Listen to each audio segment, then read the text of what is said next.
اعوذ باللہ من الشیطان الرجیم بسم اللہ الرحمن الرحیم اللہم صلی علی محمد و آل محمد۔ مومنین کرام، ایک سوال پوچھا جاتا ہے کہ کیا ہم اپنی زندگی میں اپنی نمازیں اور روزے کسی اور سے ادا کروا سکتے ہیں یا نہیں؟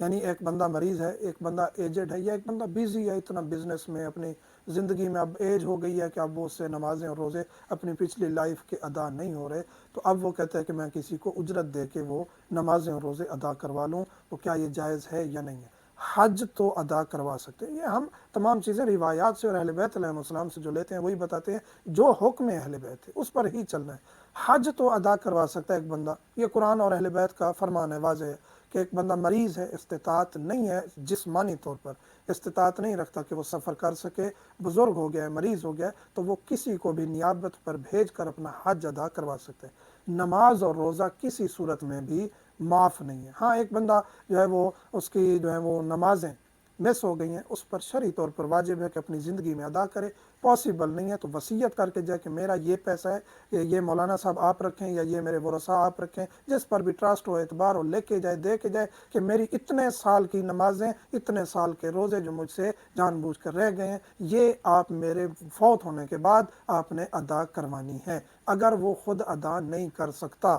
پہلی تو یہ ہے کہ ضروری ہے وہ خود ادا کرے، اور نماز میں تو بالکل ہی گنجائش نہیں ہے، چاہے آپ بستر مرگ پر بھی ہیں تو نماز کی تو رعایت ہے ہی نہیں۔ روزے میں آغا سستانی ریلیف دیتے ہیں، باقی مراجع عظام کا یہ ریلیف نہیں ہے، آغا سستانی ریلیف دیتے ہیں کہ اگر آپ کے بامر مجبوری کوئی روزے مس ہو گئے ہیں تو ان روزوں کے عوض، ایک روزے کے عوض آپ فدیہ دے دیں، ایک مسکین کو کھانا کھلا دیں، تو وہ آپ کا کفارہ ادا ہو جائے گا۔ لیکن وہ روزے جو آپ سے بامر مجبوری رہ گئے ہیں، نہ کہ جان بوجھ کر چھوڑے ہوئے روزے، جان بوجھ کر چھوڑے ہوئے روزے، ایک روزے کا کفارہ یہ ہے کہ 60 روزے رکھیں یا 60 مسکینوں کو کھانا کھلائیں۔ تو انسان کو چاہیے کہ اپنی جوانی میں ہی لذت عبادت حاصل کرے تاکہ بڑھاپے میں جا کے اس کو فقط مایوسی اور تکلیف کا سامنا نہ کرنا پڑے۔ اللہ نے یہ چند دن کی زندگی عطا کی ہے، اس کا کوئی پتہ نہیں ہے، یہ ایک سانس ہے، ایک غبارے جتنی ہمارے اندر سانس ہے جو کسی ٹائم بھی نکلی، غبارے سے جس طرح ہوا نکلتی ہے، یہ جس ٹائم بھی رک گئی ہم ڈیڈ باڈی ہیں۔ پھر ہماری روح اگر نیک ہے، ہمارا کردار اچھا ہے تو روح اچھی جگہ پر جائے گی اور ہمارا سفر آخرت ٹھیک ہوگا، نہیں تو یہ پیسہ، جائیدادیں، بینک بیلنس، گاڑیاں، بنگلے، یہ پھر پیچھے مرضی ہے، کوئی اچھے طریقے پر خرچ کریں۔ اگر آپ نے اچھے طریقے سے کمائے ہیں تو پھر تو امید بھی رکھیں کہ آگے اچھے طریقے پر خرچ ہوں گی۔ اگر خمس سے ہی نہیں دیا، دین کی خدمت ہی نہیں کی، اگر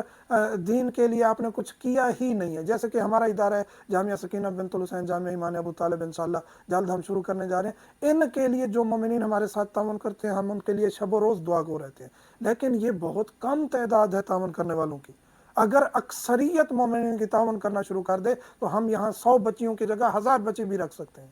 ہم 20-30 بچیوں کی، یتیموں کی کفالت کی جگہ ہم 2-3 ہزار کی کفالت بھی کر سکتے ہیں، لیکن ہمارا سسٹم ہی اتنا ڈاؤن ہے، ڈیمیج ہے، خصوصاً ہم شیعہ حضرات کا۔ خمس دیتے نہیں ہیں،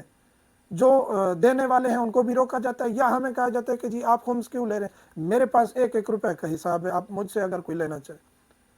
کہ ہم کہاں خرچ کریں، کتنے یتیموں کی، سادات کی، بیوگان کی، کن کی خدمت کریں، ہمارے پاس آتے ہیں الحمدللہ، میرے پاس مومنین، تو ان کو الحمدللہ جب ہم دکھاتے ہیں نظام اور اپنا یہ خدمت دکھاتے ہیں تو پھر وہ خوش ہوتے ہیں کہ ہمارا اموال شریع کہاں لگ رہا ہے۔